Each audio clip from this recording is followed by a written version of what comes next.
നമസ്കാരം. CTVയിലേക്ക് നിങ്ങൾക്കെല്ലാവർക്കും ഊഷ്മളമായ സ്വാഗതം. CTVയുടെ പ്രോഗ്രാമുകൾക്ക് നിങ്ങൾ തരുന്ന പിന്തുണയെ ഞങ്ങൾ നന്ദിയോടെ ഓർക്കുന്നു. വ്യത്യസ്ത തരം സംഭവങ്ങളെയും വ്യക്തികളെയും നിങ്ങൾക്ക് പരിചയപ്പെടുത്തുന്ന ചിത്രം ചരിത്രം ചങ്ങനാശ്ശേരി ഇന്ന് നിങ്ങളുടെ മുമ്പിൽ എത്തിക്കുന്നത് ചങ്ങനാശ്ശേരിയുടെ ചരിത്രം എഴുതുമ്പോൾ മലയാള സിനിമാ ലോകത്ത്, നാടകരംഗത്ത്, കലാരംഗത്ത് ഒക്കെ ഒട്ടേറെ പ്രതിഭകളെ സമ്മാനിച്ച നാടാണ് ചങ്ങനാശ്ശേരി. മലയാള സിനിമയുടെ തുടക്കം മുതൽ തന്നെ ചങ്ങനാശ്ശേരിയുടെ പേര് വഹിക്കുന്ന ധാരാളം വ്യക്തികളുണ്ടായിരുന്നു. ഇന്ന് പ്രത്യേകമായിട്ട് എനിക്ക് അതിൽ നിങ്ങൾക്ക് പരിചയപ്പെടുത്തി തരാനുള്ളത് മലയാള സിനിമാ രംഗത്ത് വെന്നിക്കുടി പാറിച്ച ഒരു ജോളി ഫിലിംസ് ഉണ്ടായിരുന്നു, കൂടെ MS പ്രൊഡക്ഷൻസും. ഇങ്ങനെ പറഞ്ഞാൽ ഒരുപക്ഷെ പലർക്കും പിടികിട്ടത്തില്ലായിരിക്കും, എങ്കിലും ഞാൻ പറയാം. 1975 ഏപ്രിൽ 11 പുറത്തിറങ്ങിയ പിക്നിക് എന്ന മലയാള സിനിമയുടെ നിർമ്മാതാവ് ചങ്ങനാശ്ശേരിക്കാരനായിരുന്നു. നമ്മുടെ തൊട്ടടുത്ത പ്രദേശമായ മുട്ടത്തുപടിയിലെ വാടയിൽ വീട്ടിൽ ശ്രീമാൻ VM ചാണ്ടി. അദ്ദേഹം ഒരുപിടി നല്ല സിനിമകൾ മലയാള സിനിമാ ലോകത്തിന് സമ്മാനിച്ചിട്ടാണ് കടന്നുപോയത്. പിക്നിക്കിനെ കുറിച്ച് പറയുമ്പോൾ പിക്നിക്ക് പുറത്തിറങ്ങിയിട്ട് ഇത് 50ാമത് വർഷമാണ്. ഇന്ന് നിങ്ങൾ ഈ വീഡിയോ കാണുന്ന ദിവസം പിക്നിക്കിൻ്റെ 75ാമത് വിജയ ആഘോഷ ദിവസത്തിൻ്റെ 50ാം വാർഷികമാണ്. അതുകൊണ്ട് തന്നെ പിക്നിക്കിനെ കുറിച്ചും പിക്നിക്കിൻ്റെ നിർമ്മാതാവ് മലയാള സിനിമയ്ക്ക് നൽകിയ സംഭാവനകളെക്കുറിച്ചും നമുക്ക് ഈ എപ്പിസോഡിലൂടെ ശ്രദ്ധിക്കാം. അന്നത്തെ അനുഭവങ്ങൾ ഓർമ്മയിലൂടെ കൊണ്ടുവരുവാൻ നമ്മളോടൊപ്പം ഉള്ളത് ഞാൻ മുൻപ് സൂചിപ്പിച്ച ചങ്ങനാശ്ശേരിക്കാരനായ ശ്രീ VM ചാണ്ടിയുടെ പുത്രൻ ജോബോയ് എന്നറിയപ്പെടുന്ന ശ്രീമാൻ മാത്യു അലക്സാണ്ടർ നമ്മോടൊപ്പം CTVയുടെ ഫ്ലോറിലുണ്ട്. അദ്ദേഹത്തിന് അന്ന് പ്രായം 23, ഇന്ന് 73. അദ്ദേഹത്തിൻ്റെയും 50ാമത്തെ വർഷത്തിലാണ്, മലയാള സിനിമയുമായി ബന്ധപ്പെട്ട 50ാമത്തെ വർഷത്തിലാണ് ഇപ്പോൾ അദ്ദേഹം നിൽക്കുന്നത്. ഏതായാലും പിക്നിക് തുടങ്ങി ഒരുപിടി നല്ല ചിത്രങ്ങളെ മലയാളക്കരയ്ക്ക് സമ്മാനിച്ച ആ കുടുംബത്തിൻ്റെ വിശേഷങ്ങൾ അല്പസമയം കൊണ്ട് നമുക്ക് കേട്ടറിയാം. അദ്ദേഹത്തെ നമുക്ക് ഈ പ്രോഗ്രാമിലേക്ക് സ്വാഗതം ചെയ്യാം. നമസ്കാരം. താങ്കളുടെ പിതാവ് ശ്രീമാൻ VM ചാണ്ടി ചങ്ങനാശ്ശേരിക്കാരനാണ്. പിക്നിക് എന്ന മലയാള സിനിമ മലയാളക്കരയെ ഇളക്കി മറിച്ച, കളക്ഷൻ റെക്കോർഡുകൾ ഭേദിച്ച ആദ്യകാല സിനിമകളിൽ ഒന്നാണ്. പക്ഷെ അന്ന് പരിമിതമായ സാഹചര്യങ്ങളിൽ നിന്നുകൊണ്ട് ഒരു മലയാള സിനിമയെ വളരെ ഹിറ്റാക്കി മാറ്റിയ പിക്നിക് എന്ന് പറയുന്ന ആ സിനിമ, ആ സിനിമയുടെ നിർമ്മാണ സമയത്ത് താങ്കൾ 23 വയസ്സുകാരനായ ഒരു ചെറുപ്പക്കാരനായി സെറ്റിൽ ഓടി നടന്ന ഒരു പയ്യനാണ്. അന്ന് മലയാള സിനിമയിലെ പ്രേം നസീർ അടക്കമുള്ള വലിയ താരനിരകളോട് അടുത്ത് ഇടപെടാൻ ഭാഗ്യം ലഭിച്ച ആളാണ്. ഏതായാലും പിക്നിക്കിനെ കുറിച്ച് ഒന്ന് പറയാമോ? എവിടെയായിരുന്നു എൻ്റെ ലൊക്കേഷൻ? അത് 2 ലൊക്കേഷനായിരുന്നു. ഒന്ന് തെന്മല, പിന്നെ ഒന്ന് നെയ്യാർ ഡാം. അവിടെ ഈ പിക്നിക്കിൽ ഏതൊക്കെ നടീനടന്മാരാണ് ഉണ്ടായിരുന്നത്? അത് നസീർ, പിന്നെ എൻ്റെ ജോഡിയായിട്ട് ലക്ഷ്മി, പിന്നെ അടൂർ ഫാസി, പിന്നെ നസീറിൻ്റെ ഒരു 2 ഡബിൾ റോളാണ്. അപ്പോൾ ജൂനിയർ പത്മിനി. നമ്മളത് ആദ്യം ഉദ്ദേശിച്ചിരുന്നത് വിജയശ്രീ ആയിരുന്നു. അപ്പം വിജയശ്രീ മരിച്ചുപോയി, പിന്നെ ആത്മഹത്യ ചെയ്തതിന്. അത് ശരി. അതുകൊണ്ടാണ് ലക്ഷ്മിയിലേക്ക് എത്തിയത്. ലക്ഷ്മി അല്ല, ജൂനിയർ പത്മിനിയിലേക്ക് എത്തിയത്. എത്ര ദിവസത്തെ ഷൂട്ടിംഗ് ആയിരുന്നു അന്ന് പിക്നിക്കിനുണ്ടായത്? ഒരു 2 ഷെഡ്യൂളായിട്ട് 30 ദിവസം കൊണ്ട് ഷൂട്ടിംഗ് തീർന്നു. പിക്നിക് പൂർത്തിയാക്കി. പിക്നിക് എന്ന സിനിമ നിർമ്മിക്കാനായി ശ്രീമാൻ VM ചാണ്ടിക്ക്, താങ്കളുടെ പിതാവിന്, ചെലവ് എത്രയുണ്ടായി? 7 ലക്ഷം രൂപയാണ് അന്ന് ഒരു കളർ ചെലവ്. അതായത് 50 വർഷങ്ങൾക്ക് മുമ്പ് പിക്നിക് എന്ന് പറയുന്ന സൂപ്പർ ഹിറ്റ് സിനിമ നിർമ്മിക്കുമ്പോൾ 7 ലക്ഷം രൂപയുടെ ചെലവുണ്ടായി. എത്ര നേടി? അതൊരു 16 ലക്ഷം രൂപയോളം നെറ്റ് നമ്മുടെ പ്രൊഡ്യൂസറുടെ ഷെയർ ആയിട്ട് കിട്ടി. അതായത് 7 ലക്ഷം മുടക്കിയിട്ട് ഇരട്ടിയിലധികം ലാഭം കിട്ടിയായിരുന്നു. ഈ പിക്നിക്കിനെ കൂടാതെ VM ചാണ്ടിയുടെ ജോളി ഫിലിംസ് വിതരണം ചെയ്ത അല്ലെങ്കിൽ നിർമ്മിച്ച ചിത്രങ്ങൾ ഏതൊക്കെയാണ്? പിന്നെ നമുക്കൊരു ഹിറ്റ് കിട്ടിയെന്ന് പറഞ്ഞാൽ പഞ്ചവടി എന്ന് പറഞ്ഞാണ് നമ്മുടെ പ്രൊഡക്ഷനിലെ ആദ്യത്തെ ഹിറ്റ്. പഞ്ചവടിയിൽ ആരായിരുന്നു അഭിനയിച്ചത്? അത് നസീർ, വിജയശ്രീ. നസീർ നിങ്ങളുടെ സ്ഥിരം ആളായിരുന്നു അല്ലേ? ഓക്കെ. പിന്നെ പത്മയും, അത് രണ്ടുമാണ്. അതും നസീർ, വിജയശ്രീ സാർ തന്നെയാണ്.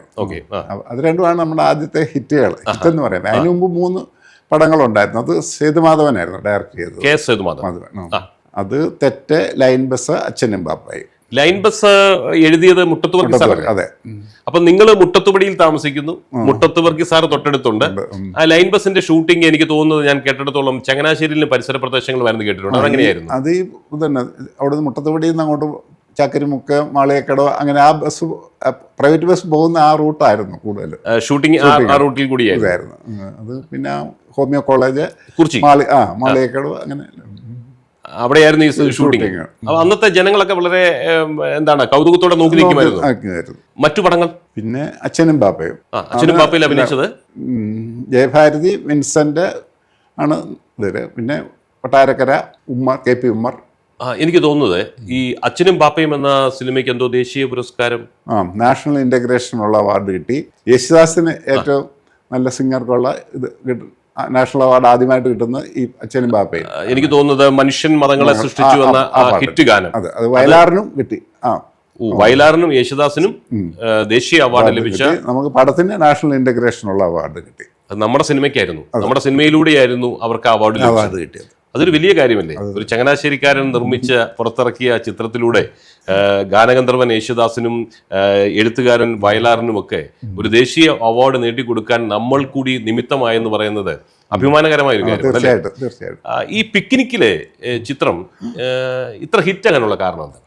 അന്ന് പാട്ടാണോ ഒന്നാമത്തെ കാരണം. പിന്നെ കളർ, അന്ന് കൂടുതലും ബ്ലാക്ക് ആൻഡ് വൈറ്റ് ആയിരുന്നു. അപ്പോൾ കളർ വളരെ കുറച്ച് പടങ്ങളെ ഇറങ്ങാറുള്ളൂ. അത് രണ്ടുമാണ്.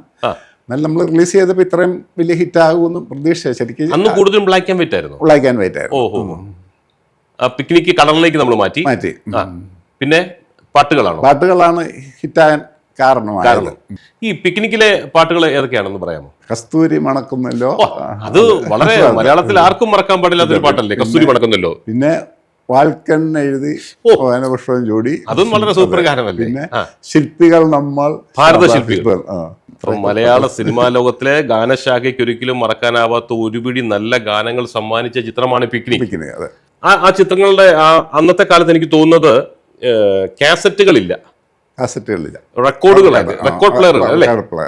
കൈവശമുണ്ടോ? ഇല്ല, അതെല്ലാം ഉണ്ടായിരുന്നു. കുറെ നാൾ സൂക്ഷിച്ച് പിന്നെ നമ്മൾ അതെല്ലാം കളഞ്ഞു, നഷ്ടപ്പെട്ടു പോയി. അത് നഷ്ടപ്പെട്ടതിൽ ഇപ്പോൾ പശ്ചാത്താപമുണ്ടോ? ഇപ്പോൾ പശ്ചാത്താപമുണ്ട്, അത് ഉണ്ട്, വേദനിക്കുന്നുണ്ട്. പക്ഷെ അതുണ്ടായിരുന്നെങ്കിൽ അത് വളരെ ഒരു പവിത്രമായ അല്ലെങ്കിൽ വളരെ വിലപിടിപ്പുള്ള ഒരു ഇതായി മാറിയാണ്. നമ്മള് പല കാര്യങ്ങളും ചെയ്യുമ്പോൾ നമ്മൾ അറിയുന്നില്ല നാളെ ഇതൊരു ചരിത്രമായി മാറുന്നല്ലേ. ഏതായാലും ഞാനൊരു സർപ്രൈസ് പറയാം. എനിക്ക് പഴയകാല മലയാള സിനിമാ ഗാനങ്ങളോട് വളരെ താല്പര്യമാണ്.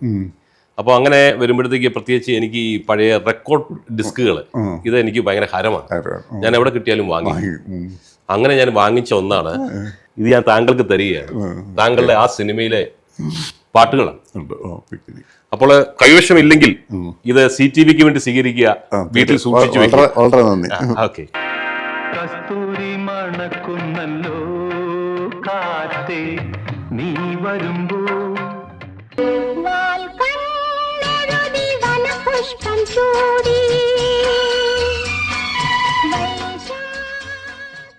ശ്രീ പ്രേം നസീറുമായി നിങ്ങളുടെ കുടുംബത്തിന് നല്ല അടുപ്പമായിരുന്നു എന്ന് ഞാൻ കേട്ടിട്ടുണ്ട്. അതായത് ചങ്ങനാശ്ശേരി വഴി സഞ്ചരിക്കുകയാണെങ്കിൽ നമ്മുടെ മുട്ടത്തുപടിയിൽ വീട്ടിൽ വന്ന് ആഹാരമൊക്കെ കഴിച്ചിട്ട് മടങ്ങാനും മാത്രമുള്ള ഒരു സൗഹൃദം. എന്തു പറയുന്നു അദ്ദേഹവുമായുള്ള ബന്ധത്തെക്കുറിച്ച്? വളരെ ഊഷ്മളമായിരുന്നു. കാണുമ്പോഴെല്ലാം വളരെ സ്നേഹമായിരുന്നു. മദ്രാസിൽ വെച്ചും ഇടയ്ക്കിടയ്ക്ക് കാണാറുണ്ടായിരുന്നു. മദ്രാസിൽ അദ്ദേഹം താമസിച്ചുകൊണ്ടിരുന്ന ഞങ്ങളുടെ ഓഫീസുമായിട്ട് ഒരു 200 മീറ്റർ അത്ര ദൂരമുള്ളായിരുന്നു. അദ്ദേഹം നല്ലൊരു മനുഷ്യ സ്നേഹിയാണെന്ന് കേട്ടിട്ടുണ്ട്. അപ്പോ താങ്കളുടെ മാതാവ് ജീവിച്ചിരിപ്പുണ്ട്. പ്രേം നസീറുമായിട്ടൊക്കെയുള്ള ആ ഒരു ഊഷ്മളമായ ബന്ധത്തെക്കുറിച്ച് അമ്മ പറഞ്ഞ് കേട്ടിട്ടില്ലേ? ഉണ്ട്. മാത്രമല്ല പിക്നിക്കൊക്കെ ഷൂട്ട് ചെയ്യുന്ന സമയത്ത് താങ്കൾക്ക് കേവലം 23 വയസ്സേ ഉള്ളൂ, നല്ലൊരു ചെറുപ്പക്കാരൻ. ആ സമയത്ത് പ്രേം നസീറുമായിട്ടൊക്കെ ഉള്ള അടുപ്പത്തെ കുറിച്ച് എന്തെങ്കിലും? അടുപ്പമായിരുന്നു. ഒരു പ്രാവശ്യം പുള്ളി എന്നെ ഫോട്ടോ എടുക്കാൻ വിളിച്ചിട്ട് ഞാൻ നിന്നില്ല. അതെന്തു പറ്റി? എനിക്ക് ഞാൻ അന്ന് ഫോട്ടോയ്ക്കൊന്നും നിൽക്കുകയില്ലായിരുന്നു. അപ്പം എൻ്റെ വിശംബരൻ എന്നോട് വളരെ ഇതായിട്ട് പറഞ്ഞു, നസീറിനോട് അങ്ങനെ ആരും പറയാറില്ല. PG വിശംബരനാണോ? അതെന്തുകൊണ്ടാണ് അങ്ങനെ തോന്നിയത്? ഞാനന്ന് നിൽക്കുകയില്ലായിരുന്നു, അതുകൊണ്ടല്ല. അപ്പൊ പുള്ളി പറഞ്ഞു നമുക്ക് വന്നാൽ പിന്നെ എടുക്കാമെന്ന് പറഞ്ഞ് പുള്ളി. ആയിരക്കണക്കിന് ആളുകൾ കൂടെ നിന്ന് ഫോട്ടോ എടുക്കാൻ ആഗ്രഹിക്കുന്ന ഒരു വ്യക്തി തന്റെ കൂടെ ഇരുന്ന് പടമെടുക്കാൻ വിളിച്ചിട്ട് പോലും പോയില്ല. അന്നത്തെ സിനിമ വിതരണ രംഗത്തുണ്ടായിരുന്നു. എത്ര ചിത്രങ്ങൾ വിതരണം ചെയ്തിട്ടുണ്ടാവും ഏകദേശം? 200 പടങ്ങളോളം ജോളി ഫിലിംസ് ഡിസ്ട്രിബ്യൂട്ട് ചെയ്തിട്ടുണ്ട്. ജോളി ഫിലിംസിന്റെ 200-ലധികം ചിത്രങ്ങൾ ഡിസ്ട്രിബ്യൂട്ട് ചെയ്യാൻ പറ്റിയിട്ടുണ്ട്. ഞാൻ വരുന്നതിന് മുമ്പ് 62 മുതലുണ്ട് ജോളി ഫിലിംസ്. ഞാനൊരു 73-ലാണ്. ഫാദർ VM ചാണ്ടി വിദേശത്തായിരുന്നു, കുവൈറ്റിലായിരുന്നു. അവിടെ നിന്ന് വന്നിട്ടാണ് നിർമ്മാണ തുടങ്ങിയത്. വിതരണവും നിർമ്മാണവും ഒക്കെ ആരംഭിച്ചത്. അല്ല, അതിന് മുമ്പ് ജോളി ഫിലിംസ് പുള്ളി അവിടെ ആയിരുന്നപ്പോഴാണ് തുടങ്ങിയത്. വിദേശത്ത് വെച്ച് തന്നെ ആരംഭിച്ചായിരുന്നു. വേറൊരു ഫ്രണ്ടുണ്ട്, പി ടി സേവർ എന്ന് പറഞ്ഞാൽ, ഇപ്പം വിജയാമൂസ്, അത് കഴിഞ്ഞ് വിജയാമൂസ് തുടങ്ങിയ പി ടി സേവർ. ഓക്കെ, നമുക്ക് പിക്നിക്കിലേക്ക് തന്നെ വരാം. ഈ പിക്നിക് സിനിമയിൽ ധാരാളം പേര് നമ്മളോട് സഹകരിച്ചിരുന്നു. നടീനടന്മാരും സാങ്കേതിക പ്രവർത്തകരും ഒക്കെ ആയിട്ടുള്ള ആളുകൾ ധാരാളം പേരുണ്ടായിരുന്നു. ഇന്നിപ്പോൾ അതിൽ ജീവിച്ചിരിക്കുന്ന എത്ര പേരുണ്ടാവും? ശ്രീകുമാരൻ തമ്പിയാണ് അതിലുള്ളത്. പിന്നെ ലക്ഷ്മിയുണ്ട്, ഉണ്ണിമേരിയുണ്ട്, പിന്നെ അതിൻ്റെ ഒരു പ്രൊഡക്ഷൻ കൺട്രോളർ മാത്യു ജെ നേര്യമ്പറമ്പിൽ നിന്നുണ്ട്. പിന്നെ എൻ്റെ ഒരു കസിൻ്റെ മകനാണ് നസീറിൻ്റെ ചെറുപ്പകാലം അഭിനയിച്ചത്, മാസ്റ്റർ ദീപക്. അവനും ഉണ്ട്. അവനിപ്പോൾ അമേരിക്കയിലാണ്, ഒരു ആർമിയിലാണ് കമാൻഡറായിട്ട്. ഭൂരിഭാഗം ആളുകളും മൺമറഞ്ഞു പോയി. പിക്നിക്കിനെ കുറിച്ച് പറയുമ്പോൾ ഞാനിങ്ങനെ കേട്ടിട്ടുണ്ട്, പിക്നിക്കിന് ആദ്യം എഴുതിയ തിരക്കഥയ്ക്ക് ചില വ്യത്യാസങ്ങൾ വരുത്തിയാണ് രണ്ടാമത് പിക്നിക് പുറത്തിറക്കുന്നത്, ഷൂട്ട് ചെയ്യുന്നത്. എന്തുകൊണ്ടാണ് അങ്ങനെ ഒരു വ്യത്യാസം വരുത്തേണ്ടതായിട്ട് വന്നത്? അത് നസീറിനും അടൂർ ഫാസിക്കും ഡബിൾ റോളായിരുന്നു ആദ്യം വെച്ചിരുന്നത്. രണ്ടുപേരും ഡബിൾ റോൾ, അപ്പനും മകനുമായിട്ട് എഴുതായിരുന്നു. പക്ഷെ അടൂർ ഫാസിക്ക് പെട്ടെന്ന് ചിക്കൻ ബോക്സ് വന്നുകൊണ്ട് ഒരു ഇതിൽ ഷെഡ്യൂൾ മാറ്റേണ്ടി വരുമെന്ന് വിചാരിച്ചപ്പം പിന്നെ ശശികുമാർ കഥയിൽ ചില മാറ്റങ്ങൾ വരുത്തി അത് ആ ഷെഡ്യൂൾ ആ ടൈമിൽ തന്നെ അത് ഷൂട്ടിങ് തുടങ്ങി. നമ്മുടെ സംവിധായകൻ ശശികുമാർ പെട്ടെന്ന് ആക്ഷൻ എടുത്ത് കഥയിൽ മാറ്റം വരുത്തി. അതുപോലെ തന്നെ ഒരു നടിയുടെ വിഷയം പറഞ്ഞു. അതായിരുന്നു നമ്മൾ ആദ്യം ഉദ്ദേശിച്ച വിജയശ്രീ ആയിരുന്നു ഇതിന് നായികയായിട്ട്. രശ്മിക്ക് വരെ അല്ല, അപ്പൊ ജൂനിയർ പത്മിനി ചെയ്ത റോളിന് വിജയശ്രീ ആയിരുന്നു. വിജയശ്രീ അപ്പോൾ അതിന് മുമ്പ് മരിച്ചുപോയി. നമുക്ക് ഏറ്റവും കൂടുതൽ ആദ്യത്തെ 2 ഹിറ്റ് തന്നത് വിജയശ്രീ ആയിരുന്നു. അതുപോലെ തന്നെ ഇപ്പം നമ്മുടെ മലയാള സിനിമയിലൊക്കെ മറ്റേത് സിനിമാ രംഗത്താണെങ്കിലും 50 ദിവസം തയ്ക്കുക അല്ലെങ്കിൽ 100 ദിവസം തയ്ക്കുക എന്നൊക്കെ പറയുമ്പോഴേക്കും വലിയ ആഘോഷ പരിപാടികളൊക്കെ സംഘടിപ്പിക്കാറുണ്ട്. ഏതെങ്കിലും വലിയ ഹോട്ടലിലൊക്കെ പോയി അവിടെ മീറ്റിംഗ് കൂടുക, അതിൽ പങ്കെടുത്തവർക്കൊക്കെ ഉപഹാരങ്ങൾ അല്ലെങ്കിൽ മെമന്റോകളൊക്കെ കൊടുക്കുക. അന്നത്തെ കാലത്ത് അങ്ങനെയൊക്കെ വല്ല പരിപാടിയുണ്ട്? അങ്ങനെ ഉണ്ടായിരുന്നു. അന്ന് ഈ 25 ദിവസം ഓടുമ്പോൾ തന്നെ തിയേറ്ററിൽ വെച്ച് എല്ലാ തിയേറ്ററിലും. പിന്നെ ഇത് നമ്മൾ 50, ചില തിയേറ്ററിലൊക്കെ 50 അത് ഒഴിച്ചു. പിന്നെ 75-ാം ദിവസം മദ്രാസിൽ വെച്ചാണ് ആഘോഷിച്ചത്. അപ്പം പി സുബ്രഹ്മണ്യമാണ് അതിൻ്റെ അധ്യക്ഷനായിട്ട് വന്നത്. അന്ന് മലയാള സിനിമയിലെ ഏകദേശം എല്ലാവരും അവിടെ ഉണ്ടായിരുന്നു. ഹോട്ടലിൽ വെച്ചായിരുന്നു, പാംഗുരു ഹോട്ടലിൽ വെച്ചായിരുന്നു. അപ്പം ഏകദേശം എല്ലാ നടീനടന്മാരും ഉണ്ടായിരുന്നു. പ്രേം നസീർ ഉണ്ടായിരുന്നു, അടൂർ ഫാസി, ബഹദൂർ, കെ പി ഉമ്മറ, മധു, അങ്ങനെ എല്ലാവരും ഉണ്ട്. പിന്നെ ഇത് ജയഭാരതി, ശാരദ, ലക്ഷ്മി, തോപ്പിൽ ഫാസി, പിന്നെ എസ്എൽപുരം, അങ്ങനെ യേശുദാസ് വന്നിരുന്നു, മാധുരി ഉണ്ടായിരുന്നു. അന്നത്തെ പരിപാടിയൊക്കെ എങ്ങനെയാ? ഈ മീറ്റിംഗ് മാത്രമേ ഉള്ളൂ അതോ? മീറ്റിംഗ് ഓരോരുത്തരും പറയുക, എല്ലാവരും സംസാരിക്കുക. അപ്പം തോപ്പിൽ ഫാസി പറഞ്ഞ് പ്രേക്ഷകരുടെ പൾസ് ഏറ്റവും നല്ലപോലെ അറിയാവുന്ന സംവിധായകനാണ് ശശികുമാർ. ഉറപ്പായിട്ടും. അതിനുശേഷം ഭക്ഷണവും അങ്ങനെയൊക്കെ ഭക്ഷണം ഉണ്ടായിരുന്നു, മദ്യപാനം ഉണ്ടായിരുന്നു. അന്ന് അവിടെ പെർമിറ്റ് റൂം ആയിരുന്നു, പ്രൊഹിബിഷൻ ആയിരുന്നു അവിടെ മദ്രാസിൽ. മദ്യ നിരോധനമുണ്ട്. അപ്പൊ പിന്നെ എങ്ങനെ ഒപ്പിച്ചു? അപ്പം നമ്മള് ഫിലിം പെട്ടിക്കകത്ത് കുപ്പി കൊണ്ടുവന്നാണ്. ഇന്നെല്ലായിടത്തും മദ്യം സുലഭമാണ്. അന്ന് ആ ഒരു ആഘോഷ പരിപാടിക്ക് മദ്യം വേണമെങ്കിൽ കേരളത്തിൽ നിന്ന് കൊണ്ടുപോകണം. കേരളത്തിൽ നിന്ന് ഫിലിം പെട്ടിയിലൊക്കെ ആക്കി കൊണ്ടുപോയാണ് അത് നടത്തിയെടുത്തത്. അത് ആഘോഷിച്ചുകൊണ്ടിരിക്കുമ്പോഴായിരുന്നു അടിയന്തരാവസ്ഥ പ്രഖ്യാപിക്കപ്പെട്ടത്. നമ്മുടെ 75-ാം ദിവസം ആഘോഷിച്ച് ജൂൺ 25-ന് ആഘോഷിച്ചുകൊണ്ടിരിക്കുമ്പോഴാണ് ഇന്ത്യയിലെ അടിയന്തരാവസ്ഥ പ്രഖ്യാപിക്കുന്നത്. അപ്പൊ അതിന്റെ 50-ാമത്തെ വാർഷികമാണ് ഇന്ന്, അല്ലേ?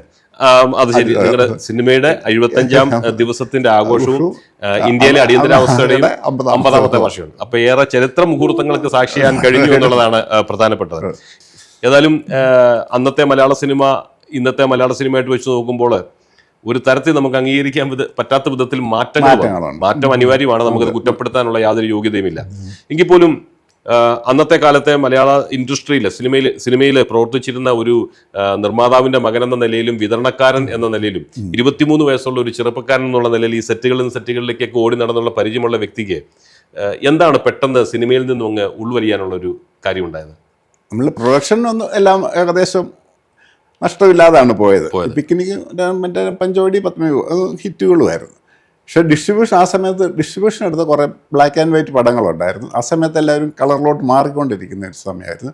പിന്നെ നമ്മളൊരു കളർ പ്രോഡ് എടുത്തത് ഇവൾ ഈ വഴി ഇതുവരെ എന്ന് പറഞ്ഞു. അത് ജയഭാരതിയും സോമനും ആയിരുന്നു. ആ സമയത്താണ് ജയൻ മരിച്ചത്. അതോടുകൂടി ആ പടം അങ്ങ് ഇരുന്ന് പോയി. ജയൻ്റെ പടങ്ങളായിരുന്നു. പിന്നെ എല്ലാവരും കൂടി സെക്കൻഡ് റൺ ആണെങ്കിലും അതിനു വേണ്ടി പോയി. അപ്പോൾ ഈ പടം അങ്ങനെ നമുക്കൊരു ജയൻ നിങ്ങളുടെ കൂടെ ഒരു പടത്തിൽ അഭിനിവേശം എന്ന പടത്തിൽ അഭിനയിച്ചിരുന്നു. അദ്ദേഹമായിട്ടുള്ള വ്യക്തിപരമായിട്ട് അറിയാമായിരുന്നു.